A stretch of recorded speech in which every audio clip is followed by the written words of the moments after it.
Welcome back, listeners, to this episode of Cosmic Confluence. Now, sometimes life hits us with waves that don't ask for permission. They just crash. And somewhere between those waves, we start wondering why the same patterns keep circling back. Today, we are exploring a perspective that invites us to slow down this noise and look at our minds the way we would look at the sky, always changing, never holding on to a single cloud for too long.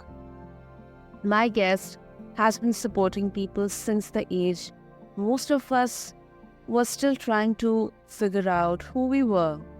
And over the years, Buddhism became not just a belief system, but a mirror, a way to understand the mechanics of the mind and the chaos we commonly label as quote-unquote feelings.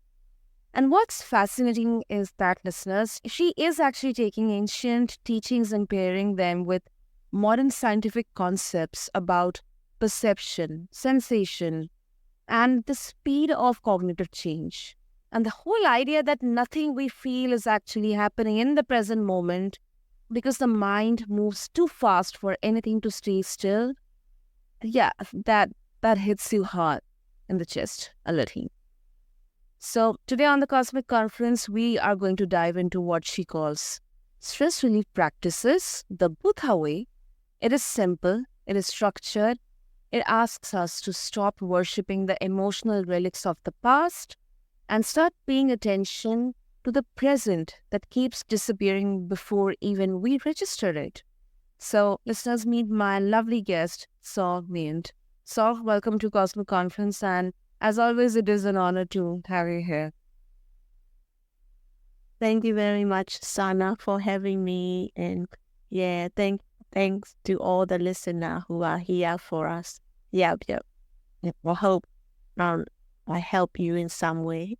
Let's talk about it. Sana already know all about me and my topic and everything. And she put it in very nice way that I can't even describe. So yeah, she is actually better than me. Oh my goodness. But thank you so much, Saw, for your encouraging words. And I mean, you know what? Like on Cosmic Conference, we talk a lot about the intersection of science and spirituality, or energy and evidence.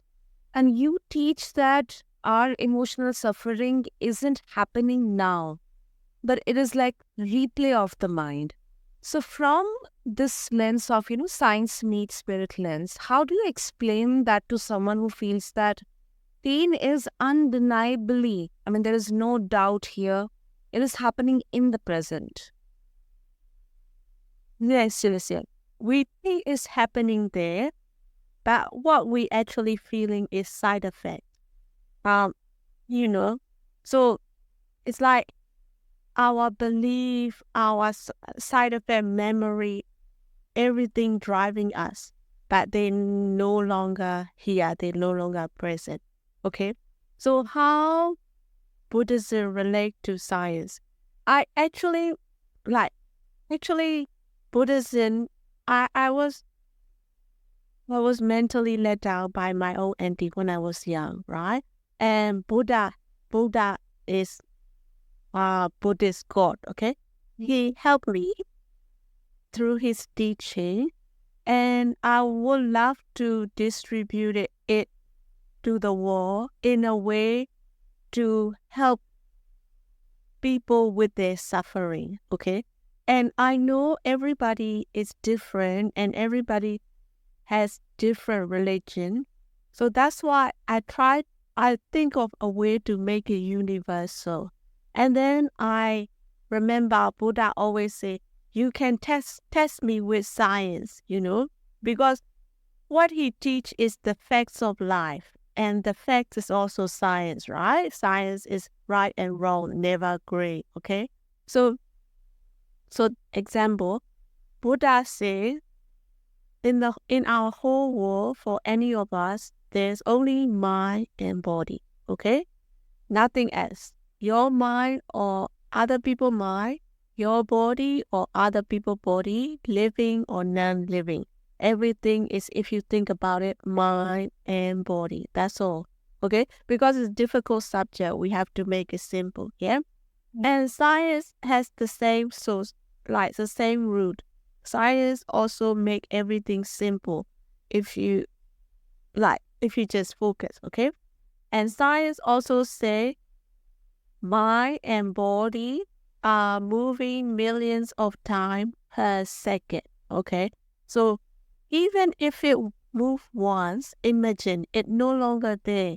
Even if you focus on present, because present already moved before your eyes, it like, and we are having feeling, and our feeling have to base on something. Whatever we are based it on, if you look at each moment, because science, mind and body are moving millions of times per second. So when you think it's there, it's already gone. So presence is even not there, according to science, okay? According to Buddha, there's only mind and body. And science says mind and body are moving too much that we're not able to catch. So, but we still feeling, okay? So it must be, if you think about it scientific way, our feeling must based on memory, side effect, our addiction, because present is even no longer there. That's how you help yourself as well. If you think you are happy and knowing this, you can see that whatever make you happy, when you feel happy, it's no longer there. Whenever you sad, whatever make you sad, if you look at each second, no longer there, because everything is mind and body moving millions of times per second. But it is scientifically true, but it's hard to see because we are human, okay? We're not able to see every second, let alone millions parts of the second, okay? It's true. That's why people say the truth hurts, because we are human, we all a little bit crazy. So we're not able to cope with the truth, but it's the truth, okay? Science is the truth, the fact. So we're not able to see it, but if you accept the fact, our feelings are based on things that already passed, because science says mind and body are moving millions of times per second. So if you even check GPT, it says that. So that's how science relate to Buddhism, okay? That is actually fascinating. So, I mean, you are basically saying, like, you are inviting people to experience this microsecond reality of the present. And yeah, it's hard to see, but it's reality. And if you believe that, you can put up with a lot of your suffering, Example, most of your children don't listen to you, okay?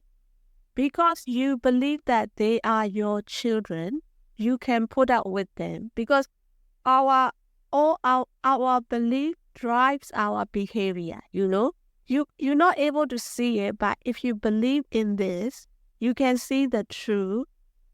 This will shape your behavior, okay? So that's how you cope with your suffering, We feeling happy or nothing. We feeling unhappy or nothing, okay? So that's why take it easy. Don't get excited. There's nothing to be excited about. But it's not easy. But slowly, at least, we could relieve from suffering slowly, Yeah. Makes sense. And inner harmony. This idea of that inner harmony creates outer shift. You have said that the Buddha way method, it can reduce issues, as you mentioned in the beginning also, like depression, addiction, even conflict. Um, what makes you confident these inner practices ripple outward on such a large scale? Like, you know, like, are there like, not researchers, but where do you believe this practice needs support from, the conventional methods, the medical or psychological tools, rather than just standing alone?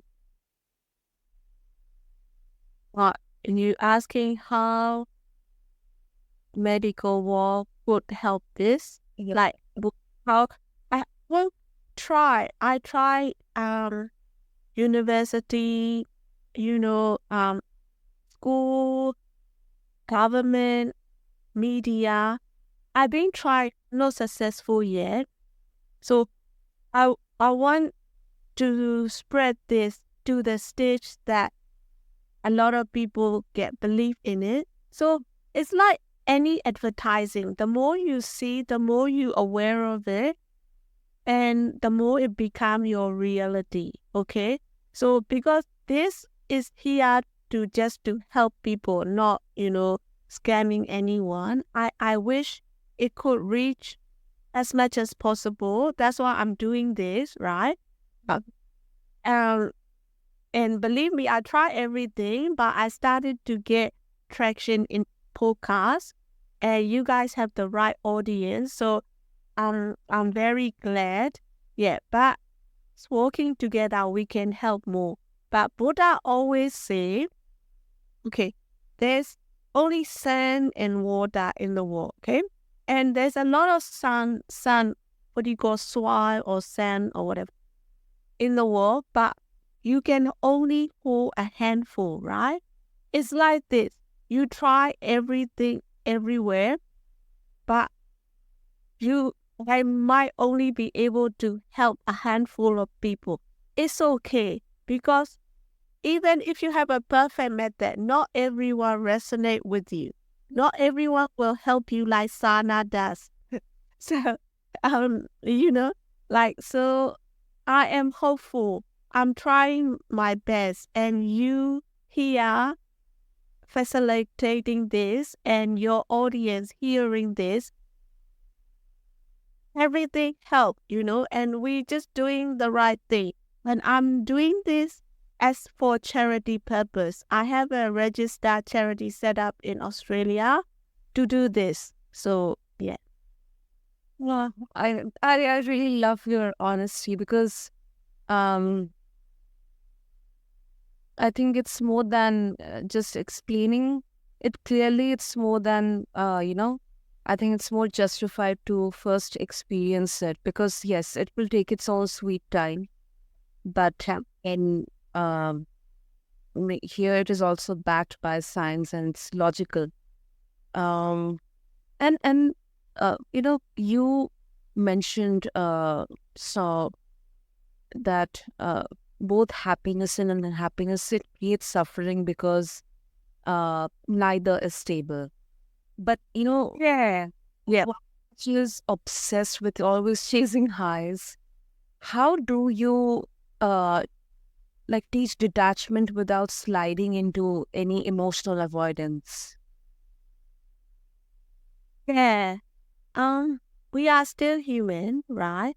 We have to act like human. You have family, friends, colleagues.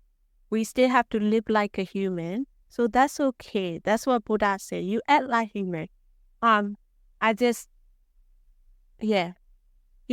You act like human, but all Buddha teaching is don't get attached, So you hang out with friends, you happy. It's okay. And happy, it's okay. We have to face our feeling. It's okay. But as long as you don't get attached, because they don't last. Happiness and happiness.